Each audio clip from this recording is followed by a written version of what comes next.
السلام علیکم ورحمۃ اللہ وبرکاتہ۔ ہم امید کرتے اور دعا کرتے کہ آپ سب خیریت سے ہوں گے۔ اللہ پاک آپ سب کو بہت خوش رکھے، تمام جہاں کی پریشانیوں سے محفوظ رکھے، آمین یا رب العالمین۔ آپ نے دیکھا ہوگا بقرعید کے موقع پہ لوگ دنیا بھر میں قربانیاں کرتے ہوں گے کہ اس کے پیچھے کی کہانی اور وزڈم کیا ہے، تو چلیے جانتے ہیں۔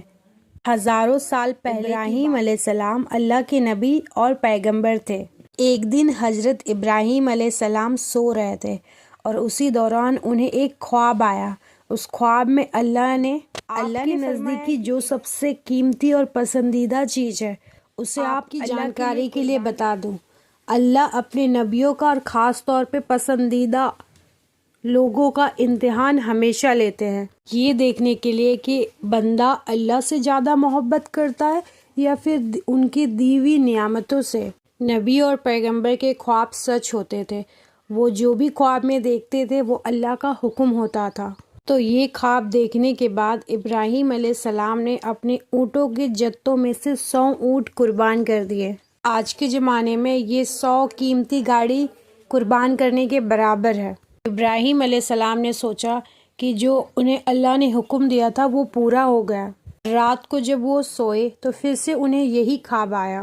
پھر اگلے دن ابراہیم علیہ السلام نے 200 اونٹ اور قربان کر، لیکن اگلی رات انہیں پھر سے یہ خواب آیا جس میں اللہ نے انہیں حکم دیا کہ اپنی سب سے پسندیدہ چیزوں کو قربان کرو۔ اب ابراہیم علیہ السلام سوچ میں پڑ گئے کس چیز کی قربانی چاہ رہے ہیں۔ پھر انہوں نے سوچا کہ میرے لیے اس دنیا میں سب سے قیمتی چیز میرا بیٹا اسماعیل ہے۔ اسماعیل علیہ السلام کو بہت دعاؤں میں مانگا، 80 سال کے بعد اللہ نے ان کی دعا قبول کری، تب جا کر اسماعیل علیہ السلام کی پیدائش ہوئی اور انہیں وہ بہت زیادہ عزیز تھے۔ ابراہیم علیہ السلام یہ سمجھ چکے تھے کہ اللہ نے ان سے ان کے بیٹے اسماعیل علیہ السلام کی قربانی مانگی۔ ابراہیم علیہ السلام اپنے بیٹے سے زیادہ محبت کرتے ہیں یا پھر اللہ سے؟ اگلے دن ابراہیم علیہ السلام اٹھے اور علیہ السلام سے کہے کہ اسماعیل علیہ السلام کو اچھے سے نہلا دھلا کر تیار کر دو۔ ہاجرہ علیہ السلام نے اسماعیل علیہ السلام کو اچھے سے تیار کر کے خوشبو لگا دی۔ اس کے بعد ابراہیم علیہ السلام انہیں لے کر ایک پہاڑ کی طرف چلے گئے۔ ابراہیم علیہ السلام یہ تکلیف بھرا فیصلہ کر چکے تھے کہ وہ اپنے بیٹے اسماعیل علیہ السلام، لیکن شیطان کو یہ کیسے منظور ہوتا کہ کوئی اللہ کی حکموں کی تعویل کرے، تو شیطان اپنے کاموں میں لگ گیا۔ وہ ہاجرہ علیہ السلام کے پاس گئے، ایک بزرگ کی شکل میں گئے اور جا کے کہنے لگے کہ وہ کسی دعوت پہ نہیں بلکہ پہاڑ پہ اس کا قتل کرنے کے لیے لے کر گئے ہیں۔ یہ سن کر حضرت ہاجرہ علیہ السلام بہت زیادہ حیران ہوئی، لیکن وہ سمجھ چکی تھی کہ یہ ضرور اللہ کا حکم ہوگا۔ انہوں نے شیطان سے یہ کہا کہ اگر اللہ نے یہ حکم دیا ہے تو یہ ہمارے لیے خوشخبری کی بات ہوگی، اور کہا یہ تو میرے ایک بیٹے ہیں اسماعیل علیہ السلام، اگر ان کے جیسے 1000 بیٹے بھی ہوتے تو میں انہیں اللہ کی راہ میں قربان کر دیتی۔ ذرا سوچئے، ایک ماں کے لیے ایسا کہنا یہ کتنی بڑی بات ہوگی۔ شیطان حضرت ہاجرہ علیہ السلام کو بھڑکانے میں ناکام ہو گیا تو وہ پھر اسماعیل علیہ السلام کے پاس گئے۔ شیطان کہنے لگا کہ تمہارے بابا تمہیں کسی دعوت پہ نہیں بلکہ تمہیں مارنے کے لیے لے کر آئے ہیں۔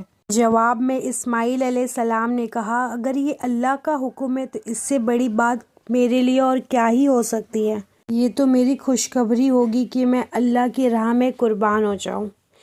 13 سال کے تھے اسماعیل علیہ السلام، اور 13 سال کی عمر میں اتنی سمجھ تھی السلام کو بھی بھڑکا نہ سکے، تو وہ پھر ابراہیم علیہ السلام کے پاس چلے گئے انہیں بھڑکانے کے لیے کہ تمہیں تو اللہ نے اتنی منتوں کے بعد یہ بیٹا دیا، اب تم اسے قربان کر دو گے تو بڑھاپے میں تمہارا سہارا کون بنے گا، اور اگر اللہ نے یہ قربانی بھی منظور نہ کری تو تمہارا کتنا بڑا نقصان ہو جائے گا۔ طریقے سے انہیں بار بار بہکانے کی کوشش کرتا رہا، اور غصے میں آ کر ابراہیم علیہ السلام نے شیطان کو پتھر ماری۔ یہی وجہ ہے کہ لوگ جب آج بھی حج پر جاتے ہیں تو شیطان کو کنکڑی مارتے ہیں، اور یہ حج کے اہم احکاموں میں سے ایک ہے۔ شیطان کے جانے کے بعد ابراہیم علیہ السلام نے اسماعیل علیہ السلام کو ساری بات بتائی۔ اسماعیل علیہ السلام نے جواب پہ کہا کہ یہ تو بڑی اچھی بات ہے کہ اللہ نے حکم دیا ہے، تو آپ میرے ہاتھ پیر باندھ دیں اور اپنی آنکھوں پہ پٹیاں باندھ لیں، اس سے آپ کو تکلیف نہیں ہوگی۔ اس کے بعد ابراہیم علیہ السلام نے اپنی آنکھوں پہ پٹی باندھی اور اپنے بیٹے کے ہاتھ پاؤں باندھ کر اسے لیٹا دیا۔ لیٹانے کے بعد ان کے گردن پہ چھری چلائی تو چھری چلانے کے بعد انہیں ایک جانور کی انہوں نے جب آنکھوں سے پٹی کھولی تو دیکھا کہ ایک دمبا جبا ہوا تھا وہاں پر، اور اسماعیل علیہ السلام پاس کھڑے مسکرا رہے تھے۔ اب آسمان سے اللہ تعالیٰ نے ابراہیم علیہ السلام سے فرمایا کہ ابراہیم، آپ اس امتحان میں کامیاب ہو گئے، ہم نے آپ کی یہ قربانی قبول کری اور آپ کا یہ یاد رکھا جائے گا، اور آپ کی اس سنت کو ایمان والے ہر سال یاد رکھیں گے اور ہر سال اللہ کی راہ میں قربانی پیش کریں گے۔ اللہ نے ابراہیم علیہ السلام کی اس سنت کو آنے والے لوگوں کے لیے عبرت بنایا، اور اسی لیے مسلمان ہر سال حج کے موقع پہ قربانی کرتے ہیں۔ بقرعید کے موقع پہ جو قربانی ہم کرتے ہیں بھاگوں میں بانٹا جاتا ہے۔ پہلا حصہ غریبوں اور مسکینوں میں بانٹا جاتا ہے، دوسرا حصہ رشتہ داروں میں بانٹا جاتا ہے، اور تیسرا حصہ خود کے پاس رکھا جاتا ہے۔ آپ کو یہ پتہ ہونا چاہیے کہ بقرعید کے موقع کا غریب لوگ